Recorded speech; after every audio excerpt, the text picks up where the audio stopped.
Hello and welcome to this week's episode of Backyard Bushcraft. You may know something different this week if you've been following the series. I'm in the woods.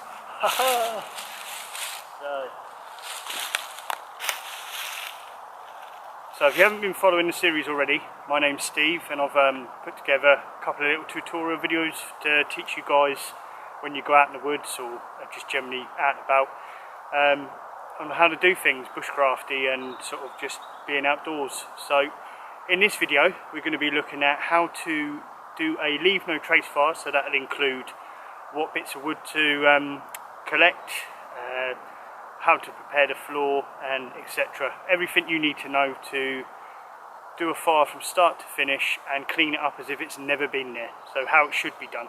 So stay along and we'll get started on what we're going to do.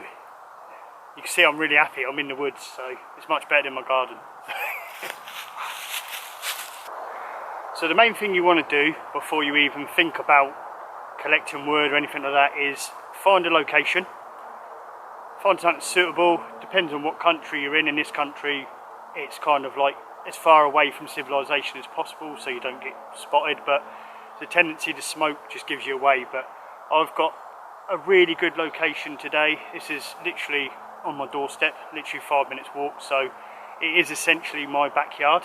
And the first thing you want to do when you find your location is to clear the ground.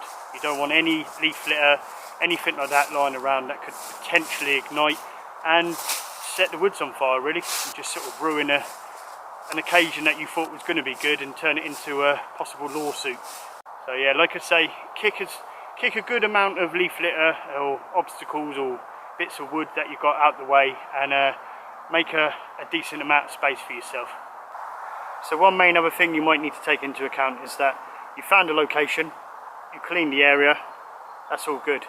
You need a means of putting it out in case this thing goes wrong. So when you pick your location, either pick it near a water source so you've got quick access to it and you can extinguish it if things go wrong, or you could do like what I've done for today's demonstration, which is to bring 2 litres of water, because you're going to need a lot of it to put it out.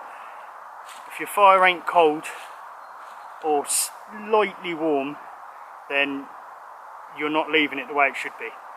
So I'm going to bring you down, we're going to look at what materials you're going to need for this, and then we'll move on to the actual starting the fire. So doing a good fire is all about the work you put in beforehand.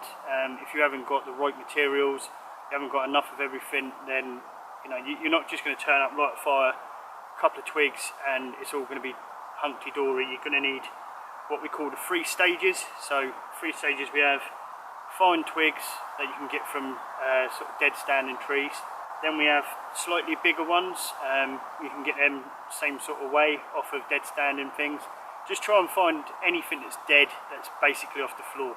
If it's on the floor, it's probably just going to smoke like hell and be absolutely pointless. And then finally you need what they call fuel. So that's your big lumps, sort of like that. I've only done a few bits for this demonstration because I don't want to be doing a fire forever. I just want to make a brew on it with my little kettle, and that's all I need. So if I do too much wood, I'll be sat here for hours.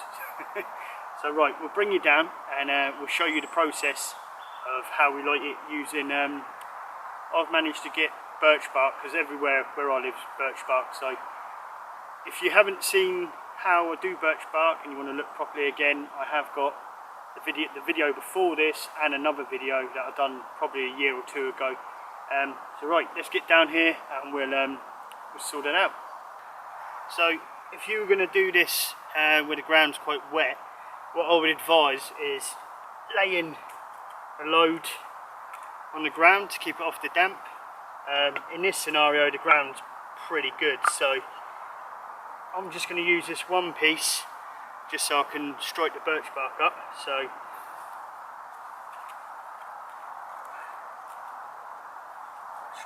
get a straighter piece, it's not going to wobble all over the place. It's going to stay in the ground.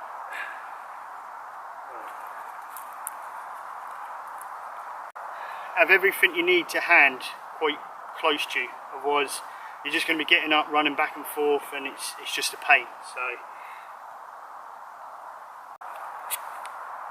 So all you do, give the birch bark a scrape, get almost like a fine powder, and you want to kind of get as much of this as you can really. Some of this birch is quite springy, so I'm doing it and then it's just jumping off. So just be really careful with it, especially in windy environments.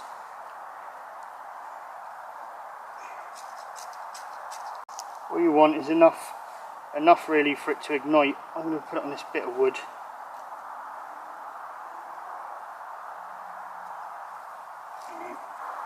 So all you want to do now is get your ferro rod and strike the powder of the birch bark, keeping your other pieces nearby.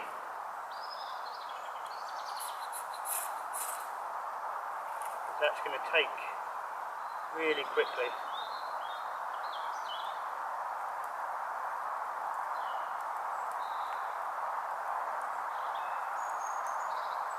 Try not to smother it like I've just done.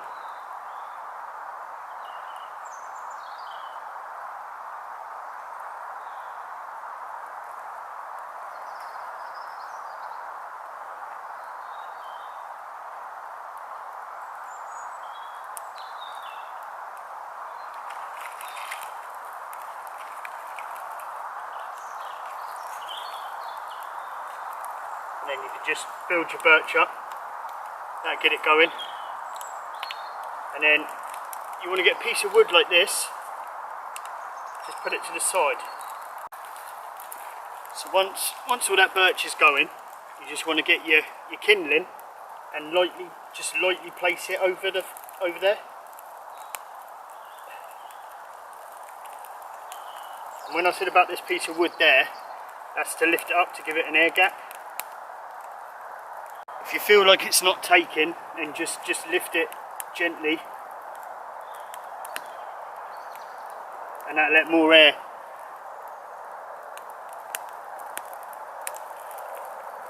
So we can see that's taking now. Once the tinder starts burning, you can start adding the bits of kindling, or the bigger bits should I say. Just add them in almost like a pyramid sort of way. Yeah, so just add them as if you're doing a teepee or something like that.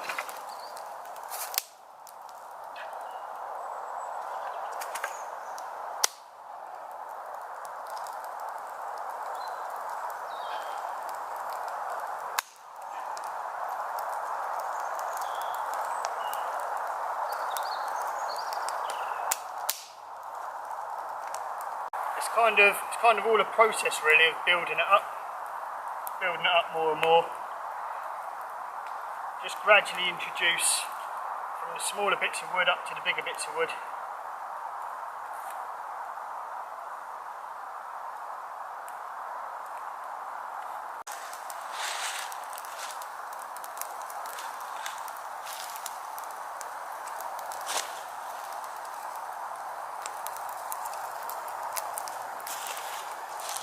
Once you're happy you've established a good flame, then you can start adding your bigger lumps.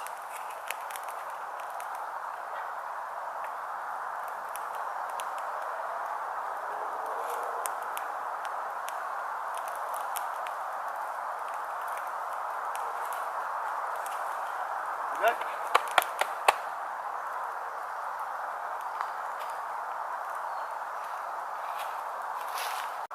So you can definitely see the fire's now properly established. We've gone from the tinder to the bigger bits, kindling, and then to what we call the fuel, which is your bigger logs. And yeah, you just keep feeding them all night long, so, or however long you want to burn a fire really. So the majority of times I burn a fire in a bush box or in a little fire pit, so it's a little easier to clean up than this. If you feel the need to do it this way, then this is a good video for you really. So all I'm going to do now is I'm going to get my little pot hanger up and make myself a coffee really, and then once I've had my coffee I'll bring you back and we'll show you the fire once it's burnt down, and we'll show you how to clean it all up and leave it no trace, so respectively. and hopefully this teaches or sort of educates a few people that want to go out and have a fire, how to do it, well, how to do it nicely really, so we don't all get shunned by the government and then people and everyone who hates bushcrafters. So right, anyway, enough of the wobble, or the gibber gabble, whatever you want to call it. I'm going to make a cup of coffee because I'm thirsty.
So when your fire's burnt right down, now you've got to go get your water and put it out. So we're going to go douse it now.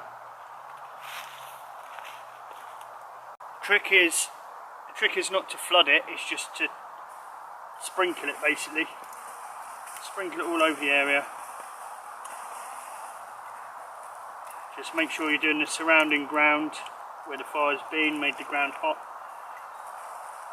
So this is why I said you need quite a bit of water. If you're by a water source, you don't even need to carry this much water, you can just get it from a lake or a river. But in this case,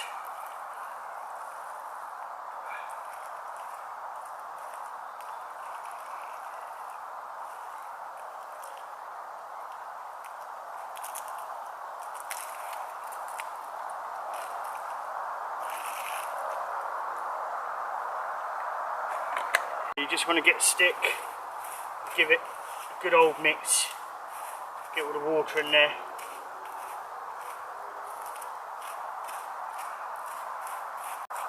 Get some of that water in the ground as well, because heat travels when you're burning it in a prolonged period of time. Just mix it in with the soil.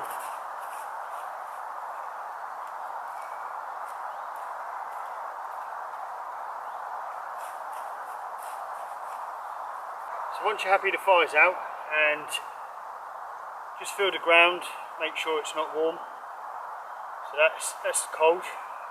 And all I do is I get 2 sticks, I sort of sweep up the ashes and a bit of the mud that's combined with it, and then just flick it around the woodland, take it to different parts. And then this just goes. This is not noticed then, this is just sort of dispersed back into the woodland and it doesn't harm anyone. And it'll just go back into the ground basically. So get all of that ash up that's been collected with the mud and the water. And just chuck it in loads of different areas of the woodland, not in one.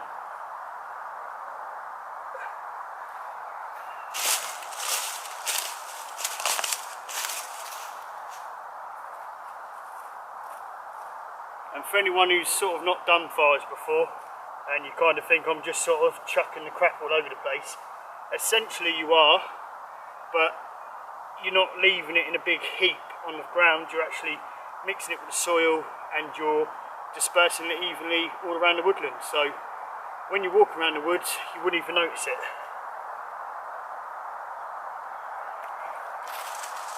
It just looks like the rest of the ground basically.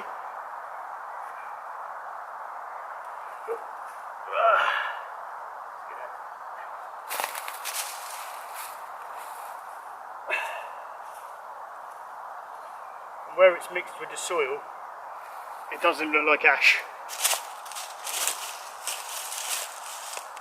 So once you've done that, last thing to do is to cover it back over with a leaf litter to make it look like we were never hit.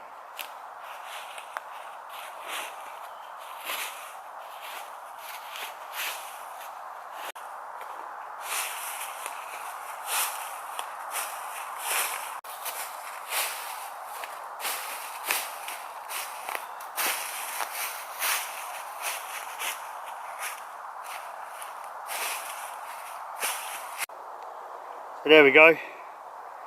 This is where we had the fire. As you can see, all covered up. Wouldn't even know I've done it. So there you go. Lovely jubbly. So if you just started out in camping and bushcraft, that's how it should be left. Don't leave piles of massive burnt wood everywhere and beer cans and things like that. It should look like that. That is how you leave what we call a leave no trace fire. So please endorse this. Please think about this every time you do a fire, because there is people out there that generally want to go out and do these things and still be able to do them. If we don't do it like this continuously, it's just going to get banned altogether soon, and we'll just, you know, there'll be new laws in place and we'll all be screwed. So thank you very much everyone for watching the video this week. It's been great to have you along. It's great to be back in the woodlands again. So I'm gonna head off home now and chillax. So again, thank you very much.